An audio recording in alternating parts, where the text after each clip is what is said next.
What's up guys? It's me, your homie boy, Boss Lars TV. Bike lang ako guys, galing ako accommodation, tumambay. Nagpaligo kami ng pusa, kwentuhan, kain ni Chef, yung kaibigan ko. Hindi ko na malayang 1 AM na pala, pero okay lang, off naman ako. Kaya dito guys kahit ating gawin na, gising pa rin sila. Actually dito sa Saudi Arabia talagang ang life nila is gabi, kasi mainit sa umaga. Tsaka ewan ko ba, parang nasanay na ba sila na gising talaga sila sa gabi. Gabi yung buhay nila.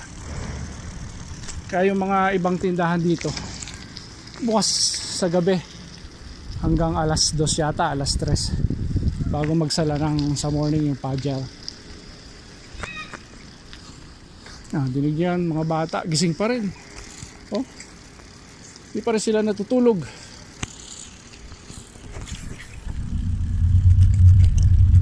Ako uwi na, tinaantok na.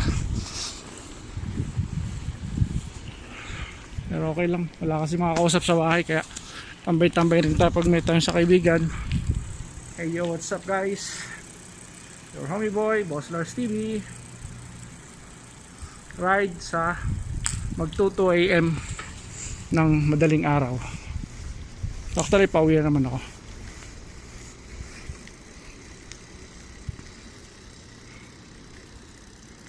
Ito. Actually dito sa Saudi Arabia guys, hindi naman nakakatakot dito. Pero may ibang lugar din na pag yung mga napanood ko sa YouTube na may mga bigla na lang nangunguha ng mga Saudi. Pero dati pa yon, way back 13 years ago sa Riyadh. Kung nasa Riyadh pa ako, usong-uso yun. Bigla na lang nang dadampot, kahit lalaki, re-rapin. Pero so far naman dito sa lugar ko, dito sa Madina, okay naman. Ganun lang mga tao. Hindi nawawala, may mga bastos pa rin talaga. Marami pa rin naman. Mumustrahan ka, tatanungin lagi ng ganun, kahit lalaki. Culture na yata nila yun. Tapos pa rin ang mga bahay. Kaya yung mga ibang nagtatrabaho na Saudi dito, trabaho na regular talaga trabaho nila tuwing umaga, hirap na hirap minsan. Pagdating ng trabaho, ng duty, inaantok. Sabihin nila taban, walang tulog. Kasi nga hindi mo masisisi, kasi gising sila. Alangan namang siya natutulog, yung family niya gising. Pero yung iba disiplinado pa rin, mga 1 AM or 12 sabi tutulog na daw.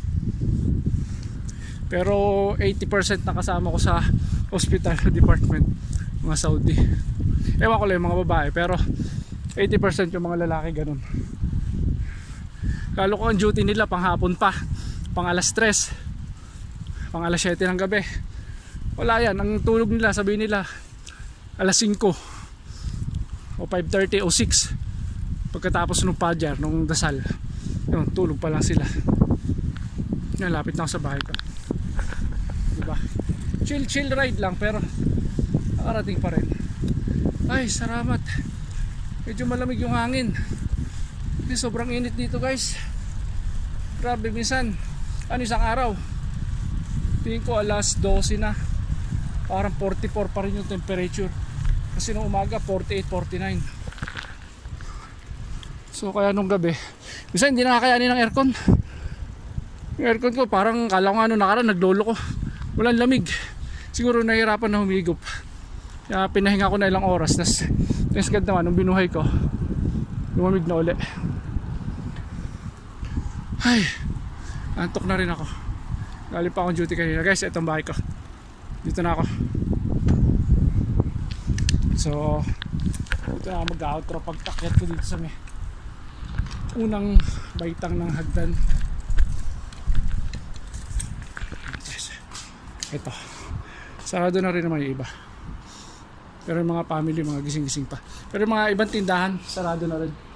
Ang mga bukas na lang yung mga groceries, bakala, tsaka ibang tindahan. Gasolinahan yun, kainan, McDonald's. Kasi McDonald's sa gasolinan 24 hours. Natin pa. Wala maka. So guys, ito yung bike kong pangharabas. So paano guys? Hanggang dito na lang. Thank you sa simple ride ko, madaling araw. Akit ko na itong bike ka. Bye! Sa mga sumusuporta pa rin nga pala sa akin kahit medyo nawala ako tsaka hindi na ako nakapag-support. Busy lang sa work tsaka dito may naayos pa ako. Concentrate muna ako sa trabaho. So guys, thank you again sa lahat. God bless. Thank you. Bye!